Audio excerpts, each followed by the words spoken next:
And was there anything more bizarre this week than watching Kamala Harris and Joe Biden both give uplifting speeches 36 hours after fascist dictator Donald Trump mopped the floor with them in Tuesday's election? Take a look at the faces that we saw yesterday. Is this how the leaders of a free nation should look while they relinquish power to authoritarianism? So calm, happy in some sense. Kamala Harris honestly looked relieved yesterday. Joe Biden was oddly chipper, like he had a new lease on life as we lose our country. Listen to the president and vice president discuss how they plan to make Donald Trump's re-entry into the White House as smooth as possible. I'll fulfill my oath, and I will honor the Constitution. On January 20th, we'll have a peaceful transfer of power here in America. I also told him that we will help him and his team with their transition, and that we will engage in a peaceful transfer of power. You will?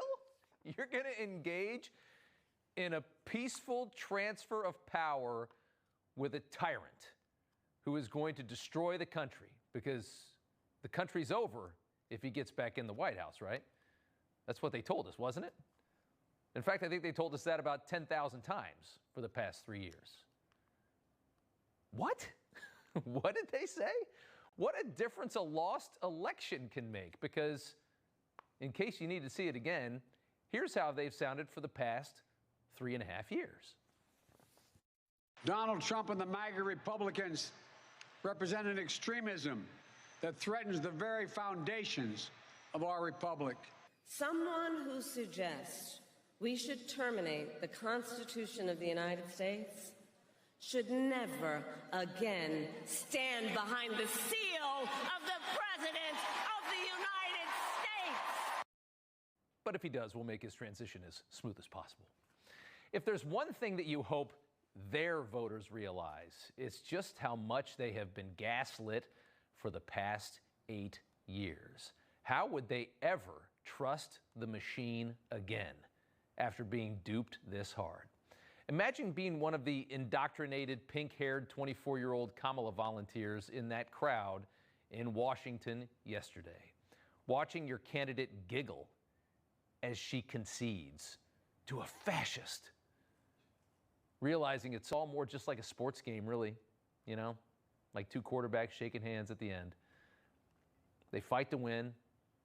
They'll say anything at all, realizing that they've been lied to. All those faces in that crowd in tears, more emotional than Kamala was, which is a little embarrassing.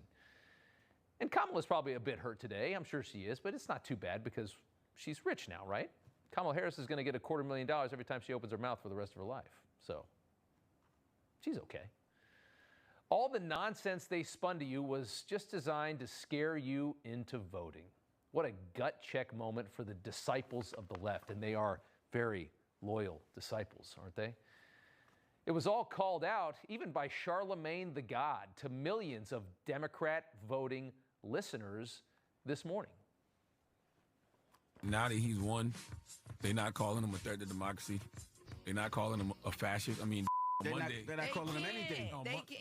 On Monday, they was just calling him that. I would think that, you know, if you really believe that, then somebody's speech would be about how America effed up and how things are about to be really bad. Leaving that man He's alone. the most powerful man in the world now. Well, it just makes you wonder how much of it did they really believe, or how much of it was just politics. Now, Yeah, Charlemagne's awake. The girls are not convinced, but he's wide awake. Can we all please remember this when they start calling J.D. Vance a Nazi in about 3 years? Because you know that's coming. The left and its media, we can never forget how far this ridiculous cabal was willing to go to secure its own power. They're willing to destroy the country to hold on to their power.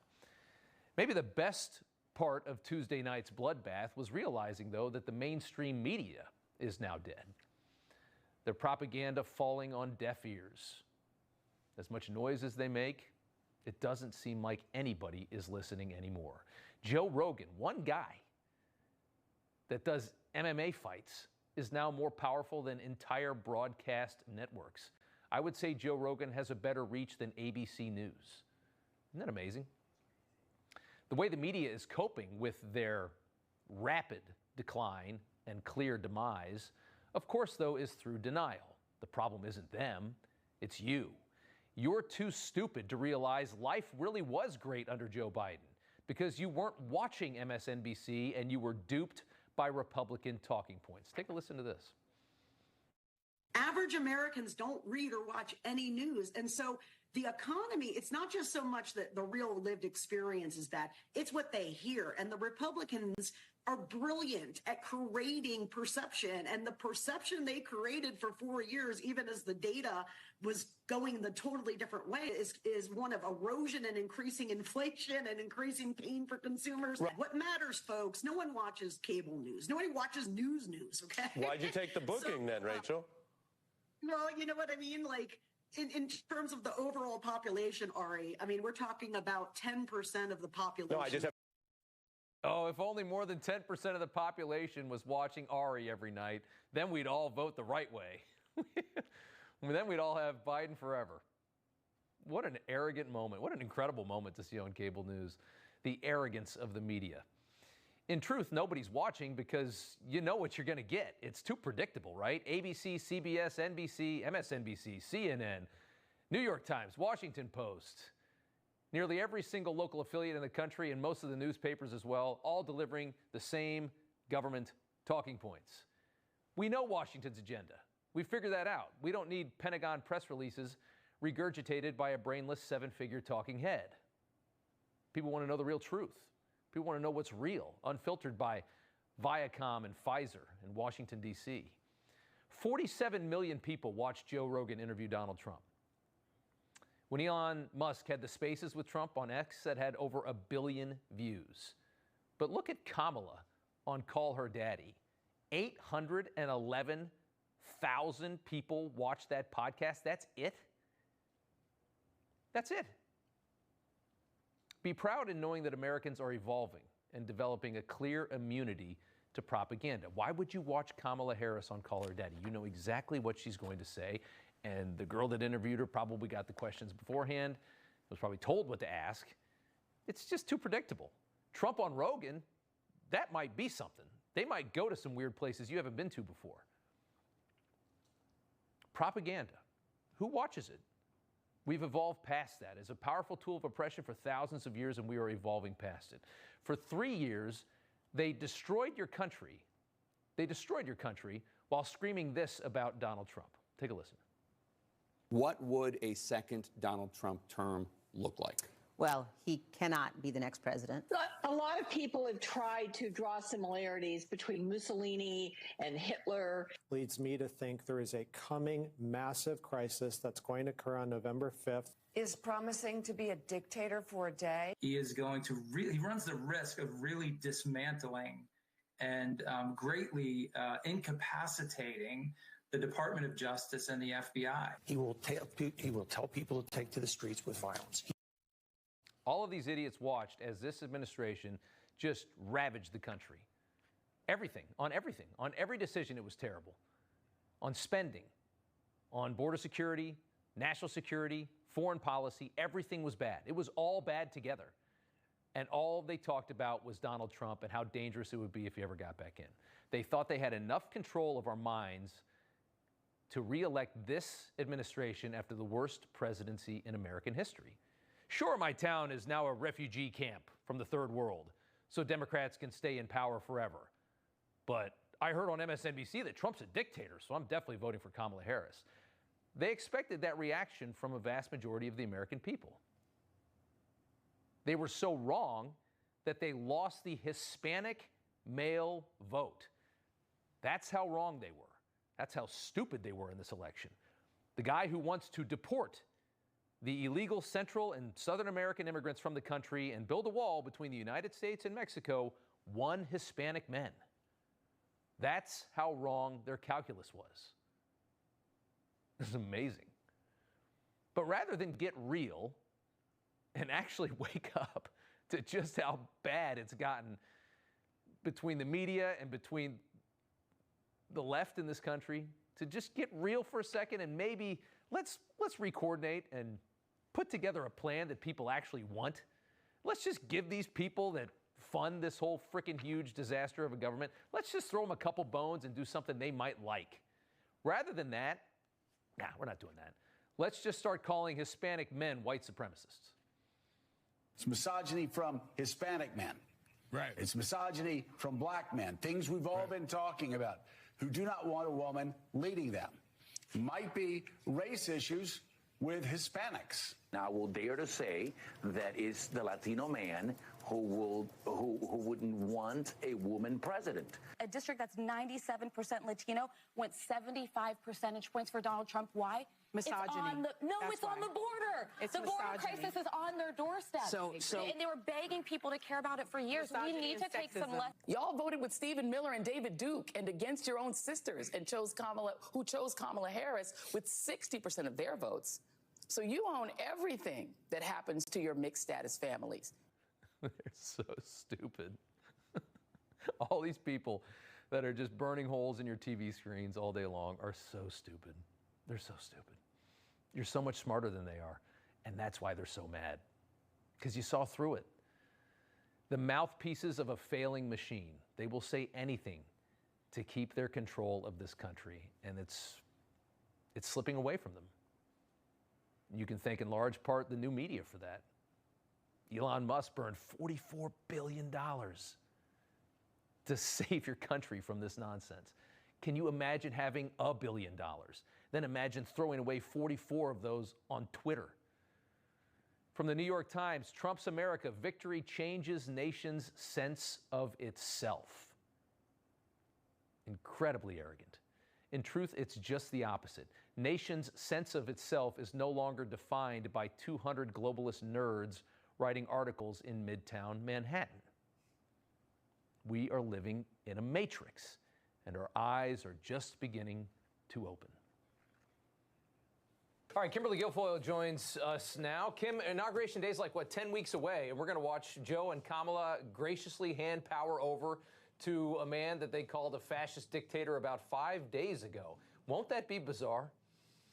It's all bizarre, but what's real is that President Trump received a resounding mandate from the American people across all the states in this great country. So they tried to demonize him and vilify him. They tried to put him in jail. They tried to take his life. And now we see these investigations going by the wayside and just tremendous support for the president. There was a lot of people out there that have really had it when you compare and the juxtaposition of what we had, the prosperity under President Trump and his administration, and just the abysmal failure of the Harris-Biden administration. I mean, also, you never saw anybody grinning so widely as Joe Biden because he couldn't even take her. So I think it's great. I love that the American people were smart. They have common sense, like we always knew they did, to put President Trump in. It's been a historic mandate. And this really, truly is the first, Republicans win the popular vote in 2 decades. President Trump, he did this by building the broadest, most diverse coalition in modern history. So their name calling failed and, in fact, backfired in their face. Yeah, and they lost this election in just tremendous fashion, and they don't have any Putin nonsense or anything like that. They just lost. They lost the popular. They lost the Electoral College. They got smoked in every way, and they're not going to be able to say he's an illegitimate president or anything like that this time, which is so interesting. No, not at all. That's it. Hand over power. We have work to do, and did tremendously well. I mean, gaining support broadly in 49 states.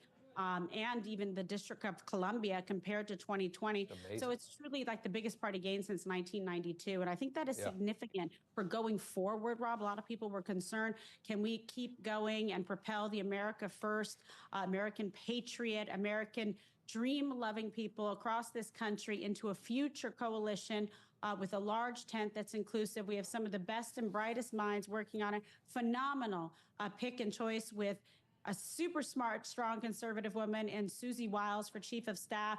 We've got Elon Musk involved with us, Bobby Kennedy Jr., which is a big game changer, Tulsi Gabbard, another strong, smart conservative woman. So that's why people want to be a part of this. Right. This is American exceptionalism. It's the dawning of a new era in America. And you're seeing this significantly with 18 to 29-year-olds. Yeah, absolutely. I want to ask you, in a way, I think this was, in some way, this is like the best case scenario for Trump. The fact that he lost in 2020, in a way, is amazing because it's a full reset now.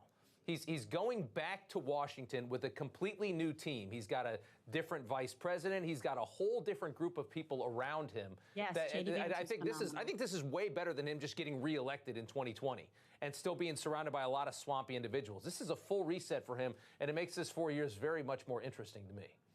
Oh, I think so. And it was definitely a resounding victory and historic gains. I wanted to make that point with Latin Americans, Hispanics like myself, proud Puerto Rican woman who voted and a Catholic for President Trump again and again. And this is the best that we've done as well among Black voters since 1976 and since 1972 with Latino voters. So those are significant numbers. They're milestones, and it tells you a lot about what we can do going forward with this massive momentous, shift. And it really does highlight President Trump's connection with American voters and the trust that he has earned and developed by fighting for them each and every day. And it's why beginning on day one, Rob, we'll have a conversation. President Trump will be better positioned than ever before. He is going to undo this damage of the past 4 years and deliver results. And wait till you see the reform in all of these different agencies that were weaponized against him. Yeah. And the American people, and we're going to finish the wall. Count on that. Yeah, the plans are incredible, and they're being put together by people that actually know how to get things done, which is so exciting. After watching this feckless, ridiculous government for the last 3.5 years, very exciting. Kim Guilfoyle, good to see you. Thanks so much. All right, thank you so much. God bless. All right, N2 hosts Ed Henry and Rick Leventhal join me now to talk more about this. Ed, I'll start with you. To hear those speeches from Kamala and Joe Biden yesterday, they seem very calm and very cool as they talk about this peaceful transfer of power to the fascist dictator, right? Yeah, what happened to the Hitler talk?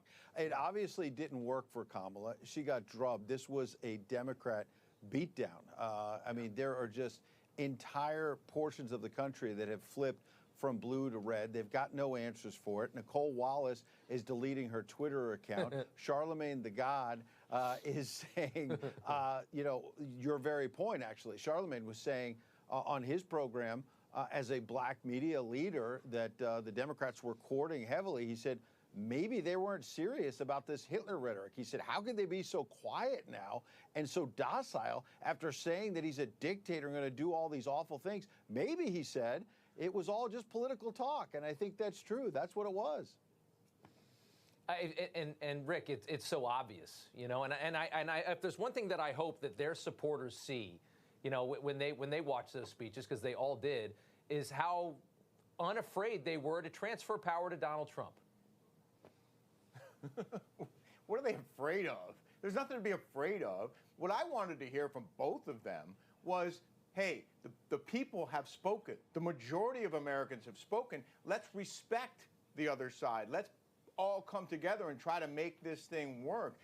What I heard from them instead was more like, oh gosh, we got whooped, but we're gonna stay true to our course, and we're gonna fight. We're gonna keep fighting. Yeah. Why didn't Biden say, this is the guy who won? We should all respect him. We should all support him. Let's all come together and make this country as great as he wants to make it. It just, to me, was kind of like a half okay, begrudgingly congratulations, but no, we can't give up the fight. The fight for what? Exactly. And Ed, here's a pundit on MSNBC doing some very serious mental gymnastics to explain why his agenda was so clearly destroyed in this election. What they have done in their online media ecosystem is build a radicalization engine, literally the way militant groups do around the world, that takes people from relatively low-level annoyances with the world. Why are eggs so expensive? Why is my kid learning this new thing in American history in school that I didn't learn? And then moves them through YouTube videos, through podcasts, moves them from that annoyance all the way slowly to a full-blown fascist politics. Fascist politics? Ed, go ahead. Well, God. You know, I think the guy's got a point. I think radical Rob Schmitt has just done so much with his monologues to brainwash him. I mean, what are you talking about? We're putting out facts, and the people are looking at this. They're tired of the woke agenda Donald Trump talked about. They're tired of the border crisis. They're tired of inflation. And he mentions butter. There was another part of Morning Joe where Joe Scarborough was like, wow, I didn't know butter is $3. And his wife had to correct him and say it's actually $7. Even as he tried to admit he's an elitist, he didn't even know how much it really is. And now Nancy Pelosi's coming out and saying, you know, maybe Joe should have gotten out sooner. We would have had other candidates. Well, oh, you think? Everyone, you know, had said for a long time there was cognitive decline, that they you know, brushed it off. And then Newsom and others did want a real primary, but Pelosi and Obama engineered this thing, and it all blew up in their face. It was, and it's amazing. Since when is the cost of eggs a minor annoyance? Since when is digging so much deeper into your pocket a minor annoyance? Yeah. The American people were fed up with the high prices. It's not just eggs; it's everything in the grocery store. It's everything. It's the gas stations. It's everything else. I mean, this guy has got to be kidding me with this nonsense. No, and then Whoopi Goldberg calls grocery store owners pigs. They make 1% profit margin, and they're pigs now. Are you kidding me? This is why they got. Get over this is why they lost so hard, because they just didn't have anything real. It was all BS, and it just blew up in their face, and that's what's been so great to watch. But Rick, I want to ask you, you know, how will this presidency be handled by the Democrat Party and by the media? We're already seeing some pretty clear signs of this same kind of resistance. They used Russiagate last time, remember? That was the validation to resist Trump for 4 years. The media, the Democrat Party resisted everything he did because he was an illegitimate president. They can't do that this time. He just won the popular vote. No. In addition, by millions, by the way, in addition to the Electoral College, there is no huge scandal now, but are they still going to resist what the mandate that the American people have given them? You know what they're going to do? They're going to use the filibuster they were trying to get rid of before Trump was elected. They're going to do everything in their power to try and halt him or hinder him, but they won't be able to like they did in his first term because, like you said, he's got control of the Senate and likely the House. He's going to have the representatives behind him to get his agenda done. They'll do whatever they can, Rob. We know they will. It's too bad that it's like that, but we know how politics is these days, and they're so mad, they're so disappointed, and they're so angry, and they're so unwilling to read the tea leaves and admit that their candidates were not good. And Donald Trump has a right plan for the future. It'll be the greatest irony of all will be that the people that scream about threat to democracy are going to stand here, and after he wins by millions of votes in this country, they are going to block his agenda. They're going to block a mandate by a majority of people in a democracy. That will be the greatest irony of all. Yeah. Ed and Rick, good to see you guys. Have a nice weekend. Good to see you. After a big week. All right, the world's shaping up real quick as Trump prepares to return to power. Incredible developments from Europe and also from the Middle East. That is next with Rick Grinnell.